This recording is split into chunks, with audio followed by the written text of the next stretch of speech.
couvre-feu à 18h est entré en vigueur aujourd'hui. À 18h, tout le monde doit rentrer chez soi. Quelle est la réaction des commerçants qui doivent fermer plus tôt? Metz, nous sommes à presque 1 heure du début du couvre-feu et tous les commerçants devront fermer leurs boutiques malgré leur mécontentement. C'est révoltant pour nos clients mais aussi pour nos commerçants qui en journée n'aura pas beaucoup de clients puisqu'ils travaillent. Et ça ne dérange pas ceux qui nous imposent ce couvre-feu qui arrive trop tôt à mon goût. Si on veut relancer l'économie, c'est pas avec ce genre de stupidité qu'on va y arriver. Ce matin sur l'esplanade du Trocadéro, la neige a commencé à faire son apparition. On n'a pas vu ça depuis 2019. Je suis étonné de voir Paris sous la neige. C'est pas tous les jours qu'on peut voir ça. Au jardin du Luxembourg, il fallait faire attention de ne pas glisser. Sous un brouillard, on distingue à peine la tour Montparnasse. Le jardin du Luxembourg sous la neige, c'est du jamais vu. On pourrait faire un bonhomme de neige. Paris restera toujours Paris, mais la neige lui donne un autre visage. Covid n'oblige pas de concert dans les salles, néanmoins il est possible de voir des concerts payants sur internet depuis chez soi. Procès d'Édouard Balladur, l'ancien Premier ministre comparaissait aujourd'hui aux côtés de l'ancien ministre de la Défense François Léotard dans l'affaire Karachi. Édouard Balladur nie toute responsabilité dans l'affaire. Parfaitement, je ne me laisserai pas marcher sur les pieds. Alors moi je dis, je suis d'accord avec Édouard. Comment peut-on mettre en cause un pauvre vieil homme dans une affaire de corruption? Enfin, tout de même, M. Balladur aurait reçu un versement de litigieux de 10,25 millions de francs. Mais c'est faux, c'est tout simplement un complot contre moi. Comment ça? Eh ben moi je dis qu'on a envie d'enfoncer Édouard, parce que personne l'aime. Il a déjà été éliminé en 95, alors on cherche à l'éliminer de la société. Monsieur Léotard, vous ne poussez pas un peu là? Alors moi je dis non. Ce que dit François est la vérité. L'image du jour, c'est l'avenir de Nicolas Sarkozy aux mains de la justice. Voici comment il risque de finir.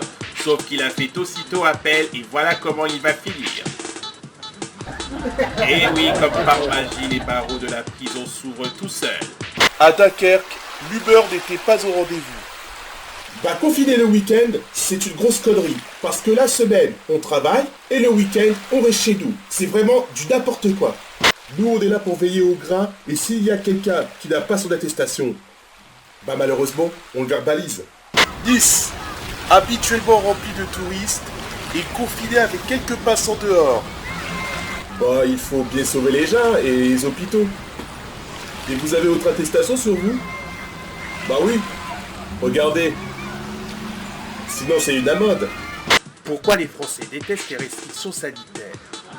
Le gouvernement, il nous fait le coup. Oui, on fait tout ça pour protéger, pour sauver des vies, surtout les plus vulnérables, pour désengager les hôpitaux. Le même baratin. Mais la vraie raison, je la connais. C'est politique en réalité. Covid-19, la pandémie de danger. Fin pour la politique. Dijon Basket, c'est la règle d'or pour lutter contre l'épidémie du coronavirus. Il faut se mobiliser pour lutter contre l'épidémie. Il faut sauver les gens, donc on doit tout faire pour empêcher la propagation, donc je porte mon masque. Moi je trouve qu'on abuse un peu avec ces masques, on nous les impose contre notre gré, ça devient totalitaire. Néanmoins, il faudra respecter ces règles, car pour non-respect du port du masque, c'est 135 € d'amende. C'est le prix à payer pour cet homme qui n'a pas voulu porter son masque. En même temps, c'est la règle là et on peut contaminer tout le monde, je suis désolé. Et bah moi je ne porterai pas mon masque parce qu'on nous annonce des mesures complètement stupides. Là c'est le port du masque parce que soi-disant le virus se propage en France, mais bientôt on va devoir se couvrir la tête aussi les yeux. On ne pourra plus y avoir avec ça, je ne suis pas d'accord. L'image du jour, c'est ce conflit entre Israël et la Palestine. Et oui, c'est encore une bataille qui commence et dont je n'ai pas très envie de commenter.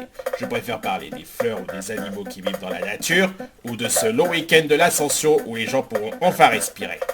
Cette disparition tragique qui a endeuillé la France, Bernard Tapie est mort aujourd'hui des suites d'un cancer, il avait 78 ans. Nous reviendrons sur sa carrière mais aussi sur ses déboires juridiques tout au long de ce journal. Les piétons avaient la place de l'étoile pour eux tout seuls, avec la chance de pouvoir admirer cette œuvre de Christo qui donne un nouveau visage à l'Arc de Triomphe. Je trouve que l'Arc de Triomphe est différent de ce qu'on voit tous les jours et c'est une occasion de venir le voir en ce moment. L'œuvre s'intitule Waped.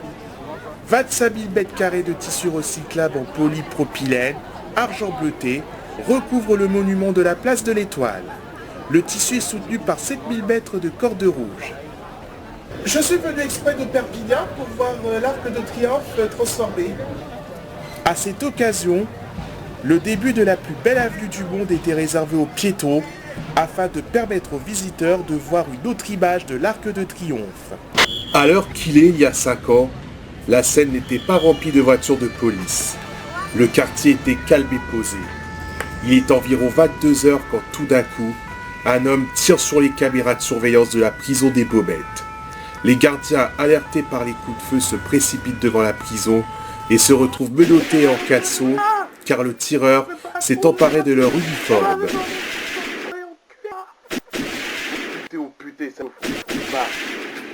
Nous sommes en train de préparer son procès et moi je prépare mon client pour pouvoir s'exprimer et dire beaucoup de choses pour sa défense. Comment sont traités les dossiers Caucase? Après l'affaire du grêle, on expliquera tout ça dans ce journal. Vérification du pass sanitaire oblige et voilà ce qu'on a. Un merveilleux marché de Noël qu'on attendait depuis 2 ans car à cause de la crise du Covid l'année dernière, il n'a pas pu avoir lieu. Dans cette pyramide de Noël, on peut y découvrir les fabuleux trésors de cette fête enchantée. Les gens auront des frissons dans ce manège à sensations. Et cette roue qui nous fait tourner la tête et qui permet de regarder la ville. Une belle œuvre à la française. Et avant de poursuivre, j'aimerais qu'on voit des images des Champs-Élysées qui, cette plus belle avenue du monde aussi, a retrouvé sa féerie de Noël avec une circulation joyeuse et des passants, ce qu'on n'a pas eu l'occasion d'avoir l'an dernier à cause de la crise sanitaire. Qu'est-ce que c'est que cette file d'attente? Allons voir. C'est tout simplement pour voir ça, le sentier des lanternes. Décor représentant tous les éléments de Noël, que ce soit bonhomme de neige, Père Noël ou cadeau sous forme d'illumination, fêtant cette année ses 10 ans. Ayant vu la queue qu'il y avait, on a failli laisser tomber. Et bah franchement, on a bien fait d'attendre car on a été récompensé. Attention, il faut profiter de cette magie avant jeudi, car le marché de Noël prend fin le 30 décembre. Mais ça ne nous empêchera pas d'avoir Noël dans notre cœur.